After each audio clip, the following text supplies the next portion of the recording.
वल्लभ संप्रदाय इसी कारण से यशोदा जी को मानता। यशोदाया स्तनम धयः इत्यादि ये जो पय पान के इतने बार उच्चारण आता है, क्यों आता है समझो। लेखकार, योजनाकार, सुबोधनीकार, टिप्पणीकार एक स्वर से कहते हैं कि यदि यशोदा जी के वक्षस्थल में, सुनना मेरी बात, आप सब माताएं यहां बैठी हो, आप इस बात को समझ पाओगी कि अगर यशोदा जी के वक्षस्थल में केवल योग माया के प्राकट्य से दूध आया होता तो भगवान कृष्ण कभी उसका पान नहीं करते। जो दूध मेरे लिए उत्पन्न ही नहीं हुआ है, मैं उसको क्यों पीऊं? मैं तो आप काम पूर्ण काम यदुपति हूं। अरे ये मेरे लिए दूध आया है माता के वक्षस्थल में, इसलिए भगवान ने स्तनपान यशोदा जी का किया है, क्योंकि आप यशोदा जी के गर्भ से भी उत्पन्न हुए। अब क्योंकि आप यशोदा जी गर्भ से उत्पन्न हुए, अब प्रश्न होता है, अरे भाई सा देवकी सर्व जगन निवास निवास भूताम नितराम नरेजे भोजेंद्र गेहग्नि सुखे वृद्धा सरस्वती ज्ञान खले यथा सती में कह के बता दिया कि जैसे किसी ज्ञान खल मनुष्य में या किसी घट में एक दीपक को रख दिया जाए या किसी ज्ञान खल में सरस्वती को विराजमान कर दिया जाए तो उसका प्रकाश नहीं होता, वैसे ही भगवान आके देवकी जी के गर्भ में समा गए। तो भी भागवतकार बता रहा है कि देवकी जी इतनी तेजस्विनी हो गई कि उनके तेज को कंस भी सहन नहीं कर पाता था।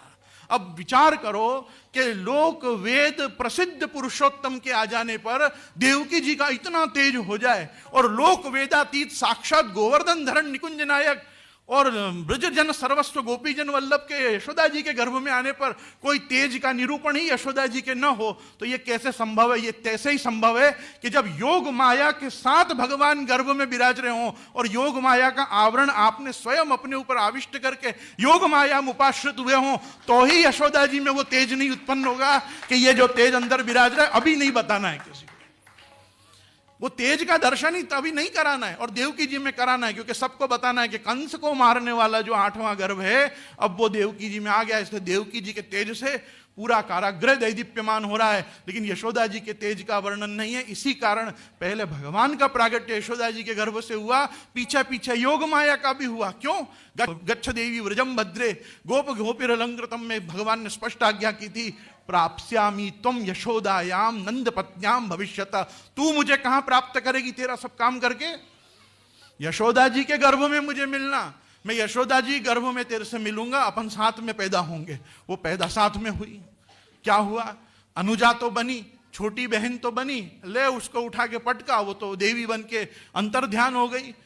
उसके हृदय में भावना रह गई, भगवान की छोटी बहन का जन्म मिला, भगवत प्राप्ति नहीं। अरे मैं तो भगवान की शक्ति हूं, मैं तो भगवान के साथ हमेशा रहती हूं, योग माया जुड़ी रहती हूं, जिसी के लिए भगवान गीता जी में कहते हैं दैवी येषा गुणमयी मम माया दुरत्यया मामेव ये प्रपद्यन्ते माया मेताम तरिते। इन्हीं के लिए भगवान कहते हैं अजोपि सन्नव्यय आत्मा भूतानाम ईश्वरोपि सन प्रकृतिम स्वाम्यधिष्ठाय संभवामि आत्म माया। मैं मेरी आत्म माया से ही प्रकट होता हूं। तो भगवान की आत्म माया भगवान के साथ प्रकट हुई तो भी अदृश्य हो गई। फिर क्या हुआ?